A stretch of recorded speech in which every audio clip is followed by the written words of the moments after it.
여러분 마틴 루터 알아요? 네, 마틴 루터는 16세기죠. 16세기 예, 그 카톨릭에서 개혁 운동을 일으키면서 우리 개신교의 그런 시조가 됐던 그런 분인데요.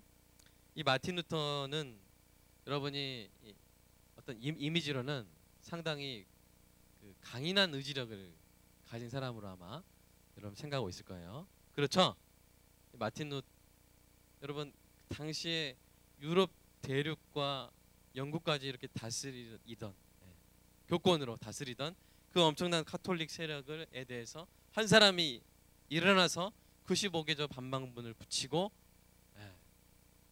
그 놀라운 개신교 혁명을 일으켰다면 엄청나게 의지력이 강한 사람이겠죠. 여러분 그렇게 할 수 있어요? 여러분 한 국가에 대해서 이렇게 딱 일어서서 여러분 개혁할 수 있는 그런 용기가 여러분에게 있습니까?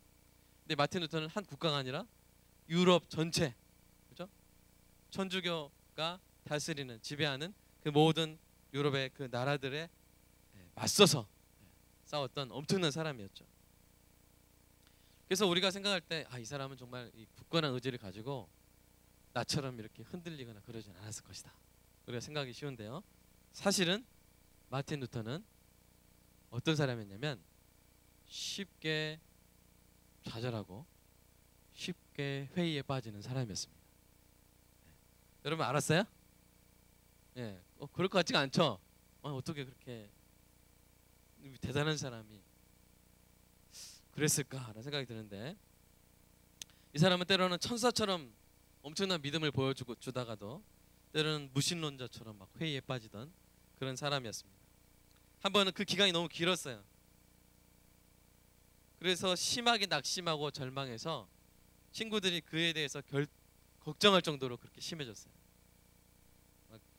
그래서 그 친구들이 그에게 안식년을 좀 쉴 것을 권했습니다. 그런데 쉬고 와서도 그는 여전히 침울했습니다. 그래서 사람들은 생각했어요. 야, 마틴 루터가 이렇게까지 좌절하고 우울해하는 거 보니까 이제 개혁 운동은 여기서 끝이다. 그런 우려의 말들까지 돌았습니다. 그런데 이 마틴 루터를 다시 이렇게 세운 사람이 있는데요. 그가 누굴까요? 네? 누구겠어요? 그의 아내입니다. 그의 아내 캐서린. 이런 아내 되시기를 축복합니다. 이런 아내 만나시기를 축복합니다. 자, 이 어느 날 마틴 루터가 집에 와 보니까 집에 곡소리가 막 들리고 있는 거예요. 아내가 검은 상복을 입고 울고 있는 거예요. 그래서 마틴 루터의 심장이 아주 덜컥 내려앉았습니다. 아니 무슨 일이 일어났을까? 무슨 일이야? 물어봤습니다. 아이가 죽었어? 그러자 그 아내가 말하죠. 아니요, 우리 가족은 무사합니다. 그런데 그거보다 훨씬 더 나쁜 일이 일어났어요. 그러자 루터가 묻죠. 무슨 일이길래 그러니? 빨리 말해봐. 안 그래 난 힘들어 죽겠어. 빨리 말해봐. 그러자 그녀가 말합니다. 여보, 몰라요? 못 들었어요? 그 엄청난 소식 못 들었어요? 하나님 아버지께서 돌아가셨대요. 그래서 이 세상에 대한 그 하나님 아버지의 뜻이 실패했어요. 그렇게 아내가 루터를 바라보며 대답을 했습니다. 루터는 아내를 오랫동안 쳐다봤습니다. 그러다가 웃기 시작했습니다. 미소를 짓기 시작했습니다. 소리내어 웃기 시작했습니다. 나중에는 엄청나게 폭소를 아내를 보면서 하기 시작했습니다. 그리고 말합니다. 여보, 당신이 무슨 말을 하려는 건지 알겠어. 나는 정말 바보였어. 하나님은 죽지 않으셨어. 하나님은 영원히 살아계셔. 근데 나는 하나님이 마치 돌아가신 것처럼 행동했던 거야. 여러분 마틴 루터만이 그렇습니까? 한번 거울을 보십시오. 일주일 동안의 여러분의 감정의 상태를 한번 돌아보십시오. 많은 사람들이 하나님이 죽으신 것처럼 그렇게 슬퍼하고 그렇게 좌절하고 그렇게 우울해하면서 살아가지는 않습니까? 여러분 어땠나요? 우리 사람이란 게 원래 그래요. 일상에 일어나는 여러 가지 사건들 때문에 기뻐하기도 하고 분노하기도 합니다. 슬퍼하기도 하고 즐거워하기도 하죠.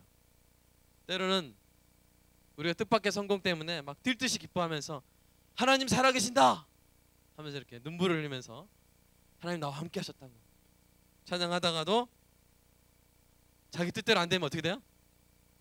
목사님 하나님 정말 계실까요? 막 이런 말을 하는 성도님들의 그런 고백을 들었습니다. 여러분 세상에서 가장 절망스럽고 고통스럽고 깊은 슬픔에 빠진 표정 본 적 있어요? 가장 절망스럽고 고통스럽고 슬픔에 잠긴 표정 본 적 있는 사람? 저는 본 적이 있습니다. 제 아들이 사탕을 떨어뜨렸을 때 그 고통스러운 표정, 종말이 다가온 듯한 그 표정 있죠. 아버지가 돌아가신 듯한 그런 표정, 그런 표정을 지으면서 정말 너무나 서럽게 우는 그 아들을 달랬던 경험이 있습니다. 사랑하는 여러분, 우리가 그 아기의 모습을 보면서 웃지만 여러분은 어떻습니까? 여러분 삶 가운데 일어나는 커 보이는 실패, 회복할 수 없을 것 같은 상실, 돌이킬 수 없을 것 같은 실수, 그러나 하나님 보실 때는 뭐요? 아무것도 아니에요. 아무것도 아니죠. 왜요? 우리는 예수 그리스도의 보혈로 구원받은 사람이기 때문입니다. 이것을 믿습니까? 이것을 믿는 사람들의 예배가 바로 우리의 예배인 줄로 믿습니다.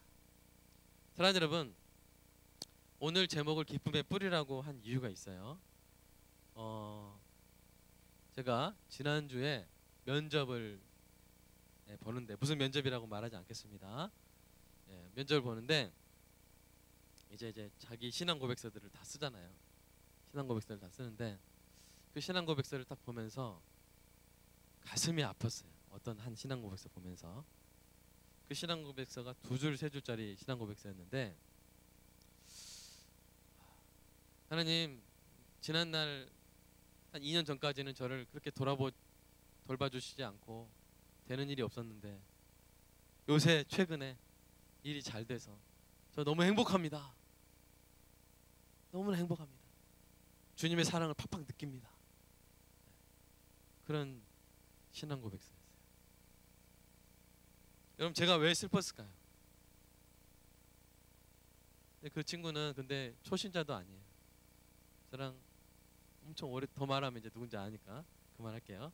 오랫동안 신앙생활했던 친구죠. 많이 성숙했다고 생각했던 친구인데 자신의 신앙 고백서에 예수님의 단어, 예수님이란 이름이 없어요. 그리고 내가 행복한 이유는 내가 요새 잘 되니까, 내가 요새 일이 잘 풀리니까. 저는 많이 슬펐습니다. 여러분의 신앙 고백은 무엇입니까? 요새 잘 되면 행복하고 뭐가 안 되면 하나님 안 계신 것 같아요. 그게 우리의 신앙 고백인가요? 너무 부끄럽지 않습니까? 사랑하는 여러분, 기쁨의 뿌리를 가지시기를 주님의 이름으로 축복합니다. 우리 인생에 희로애락을 느낄 만한 그런 일들이 많이 일어나요. 예수 믿어도 마찬가지죠. 저에게도 마찬가지였고요. 여러분 삶에도 마찬가지예요. 항상 좋은 일만 일어나는 건 아니죠. 항상 성공하는 건 아니죠. 항상 형통한 건 아니죠. 잘 되면 하나님이 계시고 못 되면 하나님 안 계신 거예요? 그건 너무 부끄러운 거잖아요. 사랑하는 여러분, 기쁨의 뿌리를 가지시길 축복합니다. 오늘 한번 우리 혜원이 나와서 잠깐 시냇물을 좀 흘려줬으면 좋겠어요. 혜원이 네가 시냇물이고 내가 수초야. 자, 지금 시냇물이 흐르고 수초가 노래를 할 겁니다.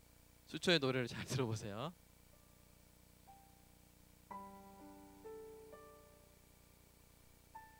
모래 자갈밭 속에 뿌리를 받고 날마다 순간마다 몸을 씻는다.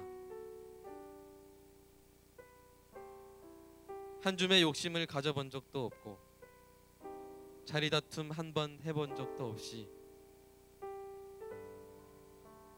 작은 물살에도 흔들리며 살아가지만 흔들리는 것은 연약한 몸일 뿐 내 심지는 굽이치는 홍수로도 흔들지 못한다. 아름답고 향기로운 것이 없고 꽃 피어 심해져 거둘 것도 없이 가난하지만 부끄러울 것도 없는 아랫도리를 씻으며 하늘을 향해 두 손을 흔들며 산다. 저 맑은 물소리, 시원한 바람소리가 나의 노래임을 아는 자 아무도 없지만. 네, 끝입니다. 갑자기 끝나죠? 여러분, 수초, 시냇물을 보면 수초가 있죠? 시냇물 속에 이제 뿌리를 받고 사는 수초가 있죠? 마구 흔들리죠? 여러분, 한번 그 모습이 여러분의 모습과 한번 비교해 보세요. 어떤지. 마구 흔들리죠. A-와 B 플러스 사이에서 엄청나게 움직이죠. 마음이.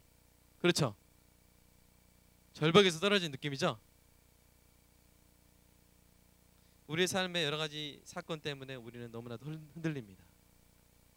그것이 부끄러운 건 아니에요. 그럴 수 있어요. 자연스러워요. 그러나 사랑하는 여러분, 수초가 물결에 휩쓸려 버리지 않고 그 자리를 지키며 청초하게 살아갈 수 있는 힘은 어디에 있습니까? 어디에 있어요? 그것은 바로 뿌리에 있는 것입니다. 몸은 흔들릴 수 있어요. 그러나 뿌리가 바닥에 굳건하게 박혀 있기 때문에 수초는 흔들리면서도 휩쓸리지 않고 살아갑니다. 여러분의 일주일은 어땠습니까? 우리에게 있었던 여러 가지 사건 때문에 기쁠 수도 있고 화가 날 수가 있습니다. 놀랄 수도 있고 실망할 수도 있습니다. 자연스러운 현상이죠. 그러나 그렇게 감정의 기복을 느낀다 할지라도 우리가 반드시 잊어버리지 말아야 할 것이 있는데, 그것이 무엇입니까? 우리의 기쁨의 뿌리가 확실히 있다는 것이죠. 누구한테 있습니까? 여러분의 성공에 있습니까? 여러분의 미래에 있습니까? 여러분의 건강에 있습니까? 여러분 남친에게 있어요? 여러분의 기쁨의 뿌리가? 여친에게 있어요? 사랑하는 여러분, 여러분의 기쁨의 저와 여러분의 기쁨의 뿌리는 오직 우리 주 예수 그리스도께 있는 줄로 믿습니다. 우리 주 예수 그리스도께 기쁨의 뿌리를 단단히 받고 신앙 고백해야죠. 오히려 저는 이런 이야기를 들으면 좋겠어요. 제가 이런 상황이지만 그러나 저 행복합니다. 예수님 때문에. 아멘입니까? 저한테 이런 좋은 일들이 일어났는데요. 그러나 더 기쁜 것은 제가 예수 그리스도의 사랑을 받았고 그분이 나의 친구가 되어주신 것입니다. 이것이 저와 여러분의 신앙 고백이 되었으면 좋겠습니다. 여러분, 본문을 보세요. 특별히 17절부터 24절에 중점을 둬서 보겠습니다. 예수님께서 70명의 제자들을 세워서 전도 여행을 보내시죠. 그리고 전도 여행을 떠났던 제자들이 어떤 일을 경험합니까? 어떤 일? 자, 17절 한번 읽어볼까요? 17절 시작. 70인이 기뻐 돌아와 가로되 주여 주의 이름으로 귀신들도 우리에게 항복하도이다. 여러분, 귀신들이 항복했단 말이에요. 엄청나죠? 그들은 이 병도 고치고 하나님 나라를 복음을 전하는데 성공했고 승리했습니다. 그래서 이들은 흥분한 그런 마음을 가지고 너무나 기뻐서 예수님께 나아갔죠. 귀신들도 우리에게 항복하도이다. 여러분, 그 제자들의 마음을 알겠죠? 그렇죠? 네. 우리 여기 고등학생도 와 있네요. 네, 환영합니다. 중학생도 와 있어요. 그래서 중학생, 고등학생, 대학생 함께 10대, 20대 연합 예배를 드리고 있습니다. 자, 이때 이 사탄이 어떻게 됐는지 예수님의 말씀을 읽어보면요. 18절, 19절 한번 읽어볼까요? 18, 19절 시작. 예수께서 이르시되 사단이 하늘에서 번개같이 떨어지는 것을 내가 보았노라. 내가 너에게 뱀과 정갈을 밟으며 원수의 모든 능력을 제어할 권세를 주었으니 너희를 해할 자가 결단코 없으리라. 엄청난 예수님의 약속이죠. 그렇죠? 엄청난 예수님의 선포죠. 너무나 기쁜 일이죠. 그런데 그 다음 말이 중요합니다. 그 다음에 예수님 하신 말이 있는데 한번 읽어볼까요? 20절 여러분 읽어보세요. 시작.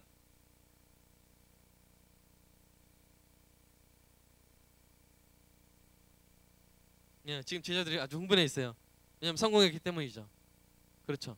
근데 그때 예수님 하신 말씀은 자 이제 파티다. 오늘은 파티다 하면서 이렇게 하신 게 아니라 자 뭐라고 말씀하십니까? 그러나 라고 시작하죠.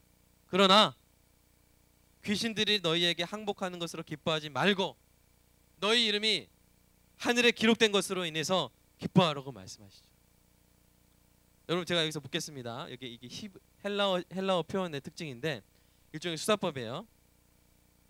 그러면 여러분 우리가 예수 믿어서 우리의 믿음의 싸움에서 승리한 것에 대해서 예수님의 말씀대로 기뻐하지 말아야 돼요? 지금 예수님이 그 말씀을 하신 걸까요? 자, 이 A는 기뻐하지 말고 B를 기뻐해라. 자, 이것은 이 당시 이 예수님 시대 사람들의 수사법이에요. A를 기뻐하지 말고 B를 기뻐해라. 이 말은 A는 전혀 기뻐할 것이 못 된다는 말입니까? 아니에요. 그게 아니라 A도 기쁜 일이지만 그러나 더 기뻐해야 될 일이 있다는 것이죠. 그것이 무엇입니까? 저와 여러분이 우리 주 예수 그리스도의 이름으로 구원을 받았다는 사실입니다.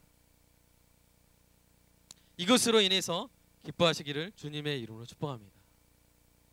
우리 여러분 공부 잘 돼서 좋은 성적 받기를 주님의 이름으로 축복합니다. 좋은 사람 만나서 행복한 결혼 생활 하기를 축복합니다. 좋은 직장 가기를 축복합니다. 물질의 권세를 받으시기를 주님의 이름으로 축복합니다. 그래서 여러분 기뻤으면 좋겠어요. 기쁨으로 나왔으면 좋겠어요. 저한테 와가지고 막 울면서 그녀가 떠나갔어요. 이런 것보다는 예? 좋은 일로 와서 행복하게 아 이번에 제가 합격했어요. 이런 일로 왔으면 좋겠어요. 그렇게 되기를 저는 간절히 소망하면서 기도합니다. 그러나 오늘 우리가 예수님 말씀 앞에 서야죠. 제가 지금 예수님과 어깨동무하면서 여러분에게 왜 그렇게 못하니? 왜 그렇게 못하니? 똑바로 해. 이렇게 하는 게 아니라 저도 여러분과 함께 예수님의 말씀 듣고 있는 거예요. 저도 이번 일주일 동안 이 말씀 앞에 설 때 부끄러운 모습으로 살았죠. 예수님만으로 기뻐해야 되는데 어떤 일이 안 돼서 뭔가 이렇게 이번 선교 끝나고 회계 정리를 하는데 돈이 부족해. 그래서 멘붕. 그날 멘붕이었어요. 그때 있었던 현장에 증인들이 있는데 부끄럽죠. 여러분 부끄러운 게 뭔지 아세요? 승리하지 못한 게 아니라요. 내가 예수님을 기뻐하지 못한 거예요. 그게 정말 부끄러워요. 그래서 저는 토요일날 이 시간에 이 김아람 형제가 인도하면서 찬양할 때 여러분 어떻게 견디면서 찬양하는지 모르겠지만 몰아서라도 찬양하기를 주님의 이름으로 축복합니다. 아멘. 여러분 충분히 찬양했어요? 한번 아멘 해보세요. 정말 나 일주일 동안 정말 전심으로 충분히 찬양했다. 여러분 일주일 동안 전심으로 주님을 기뻐하면서 충분히 찬양했나요? 여러분 청년이잖아요. 청년 안에 예수 그리스도를 향한 사랑이 들끓고 있죠. 견딜 수 없는 그 사랑이죠. 열정이죠. 그러면 찬양할 때 일찍 와서 6시에 와서 일어나서 눈물을 흘리면서 열정적으로 부끄러워하면서 주님 내가 충분히 주님을 기뻐하지 못했습니다. 저도 찬양이 안 될 때 있습니다. 그때 저는 어떻게 하냐면 영어로 이렇게 말해요. 마인드가 좀 글로벌합니다. 그래서 영어로 You deserve this. 영어로 그래요. You deserve this.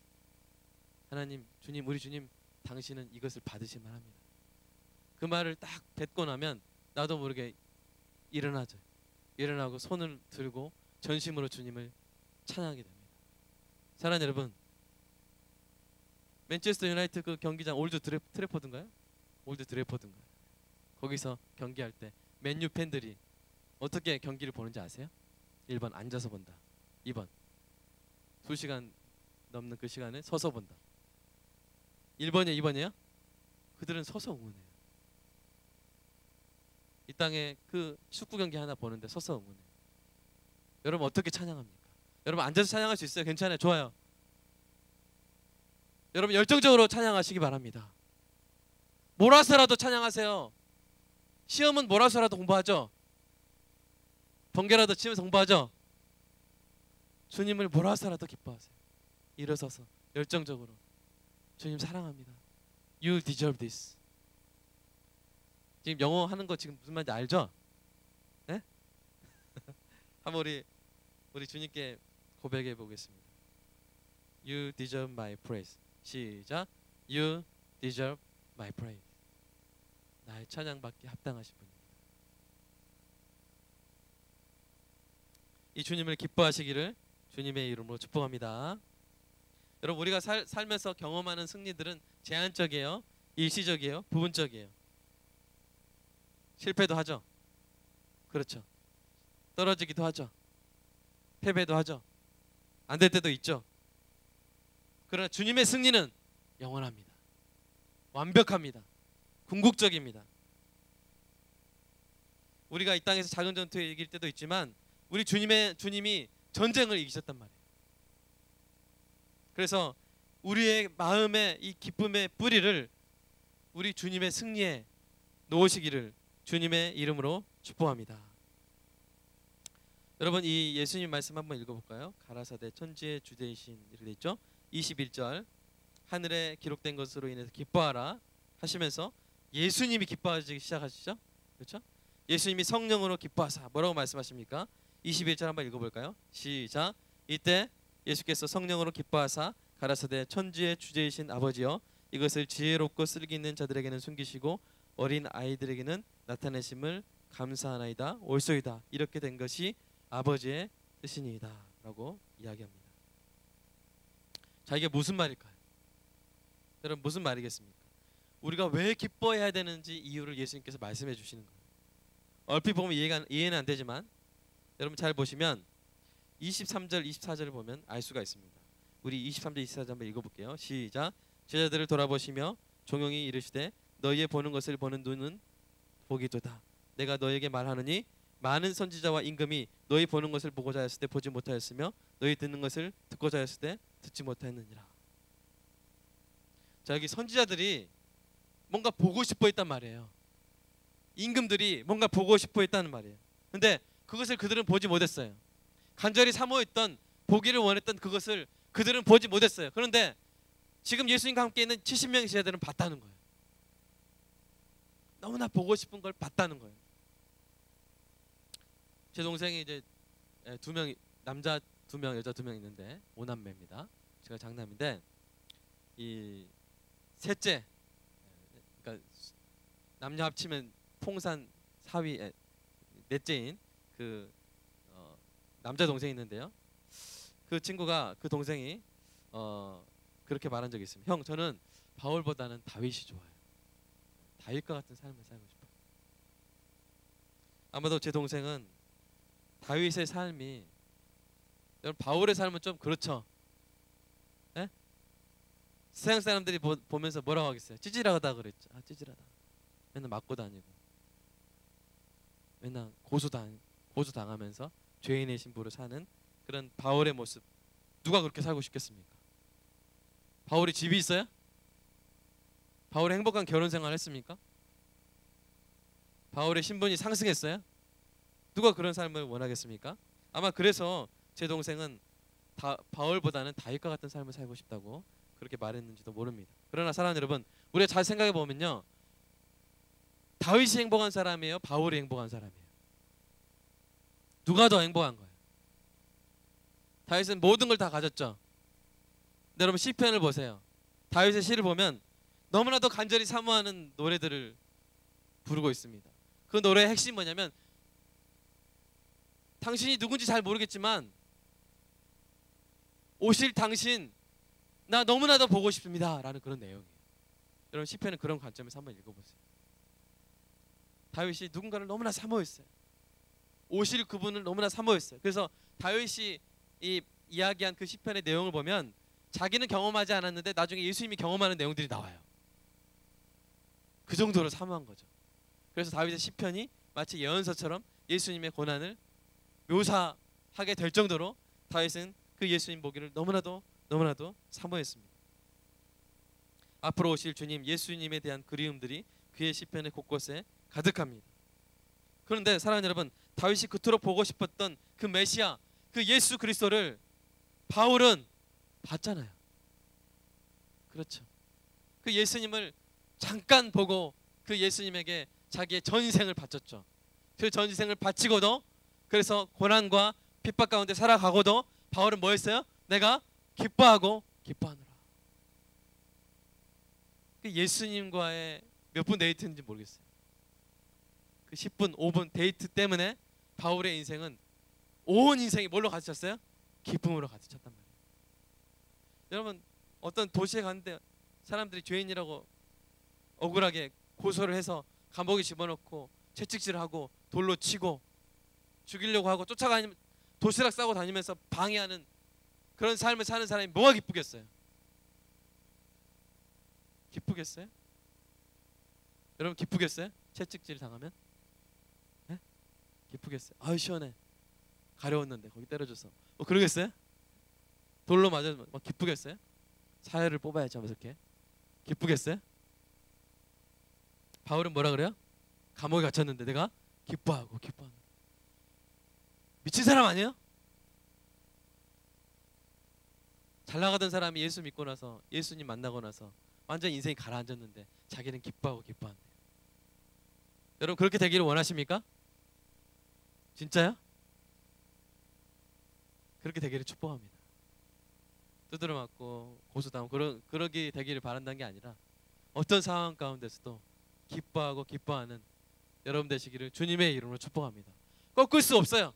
아무리 물살이 세게 흘러와도 몸은 휠지언정 뿌리가 뽑히지 않는, 흔들릴지언정 휩쓸리지 않는 수초와 같은 그 뿌리를 깊이 박은 여러분 되시기를 주님의 이름으로 축복합니다. 바로 이 말을 하신 것이죠.